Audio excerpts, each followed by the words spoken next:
Hey there, in my previous videos, I've talked about how we can extract stock price data with an API using Python. In today's video, we're going to take a step further and talk about how we can extract stock prices for a list of stocks or ticker symbols that we specified. Without further ado, let's get started.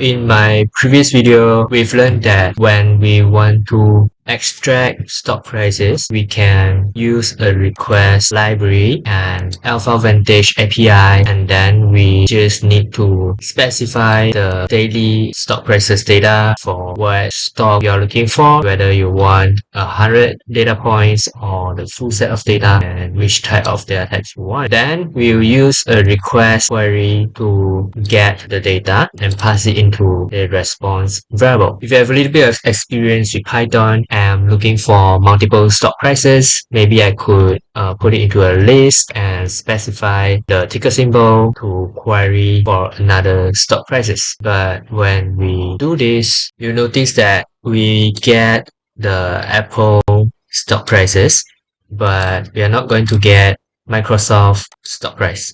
So it doesn't work like that because we only get last symbol in the list. What can we do to extract a list of stock prices? So let's say I'm looking at a list of stock price where the stock equals to the FAANG stocks for Facebook, Apple, Amazon, Netflix, Google, Microsoft, and Tesla. The FAANG empty stock. Now I have a list of ticker symbols for the FAANG empty stock. Now I just need to look through this list. Then I'll request for the data multiple times. Before we can do that, we will need to create a JSON folder to keep our JSON files when we're trying to look through the stock prices. So I'll go to the folder that keeps a Python code, and then I'll create a new folder called JSON. Later, when I retrieve the stock data, I'm going to output the data files into this folder. Then I'll define the path to my JSON folder to be the working directory of this Python code. In that folder, I will look for a folder called JSON. Then I will define the URL and the headers parameters the request library will require in the URL and the headers variables. Now I'll just need to create a for loop, and then I'll loop this query string inside the for loop. So for the symbol in the stock list, I'll copy the query string from where we use to retrieve a single stock, and instead of using a list or one symbol for the stock, I will define it as the list of ticker symbol here. When I'm looping the list, sorry, this should be symbol, and when I'm looping the list, this symbol will change for every single ticker symbol. And in the loop itself, after I've defined the query string, I've defined all the variables needed here. Then I will pass this function into my loop. So now every time this query string will change according to where the loop is, and the response variable will get the data for the ticker symbol in the loop. Then I will use a context manager that will write my response.json file, dump it into a JSON folder, and this file is defined as the folder in the JSON path. And then I will create a file called symbol. This symbol will pass the ticker symbol into this name, stock prices. So in the first loop, it will be meta stock prices. The second one will be Apple AAPL stock prices.json. So I'm going to name the JSON files according to their ticker symbols, and I will dump the data in JSON format into the JSON file. So basically, this is the code required for us to look through this API request for every ticker symbols and store them into their respective files.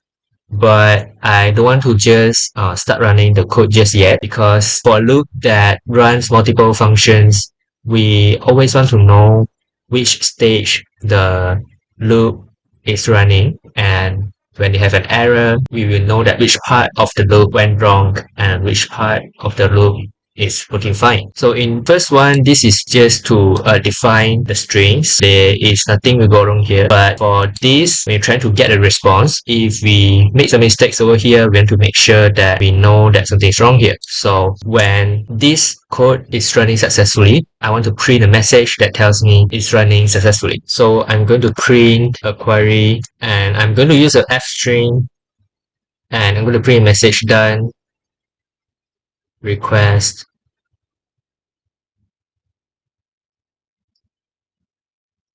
data,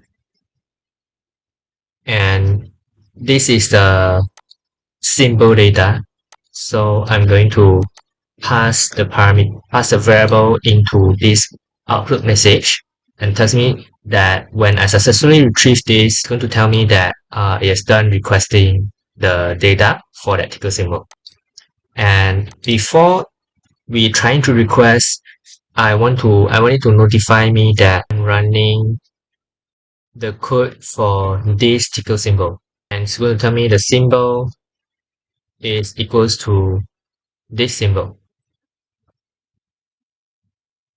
Alright, so before we even try to request for the stock prices, the loop is going to notify me, hey, I'm going to start querying for this stock price, for this ticker symbol, and after you've done, it's going to notify me that I've done requesting for this data. And when we have done requesting for this data, I want to know if something went wrong when you're trying to write the data into a JSON file. So I'm going to print an output message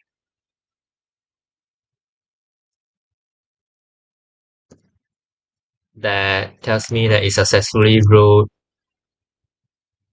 this data to the JSON file.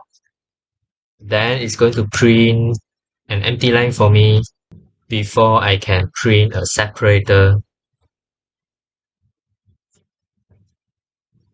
to separate between every single loop, which is different for different ticker symbols. And I'm going to print an empty line again.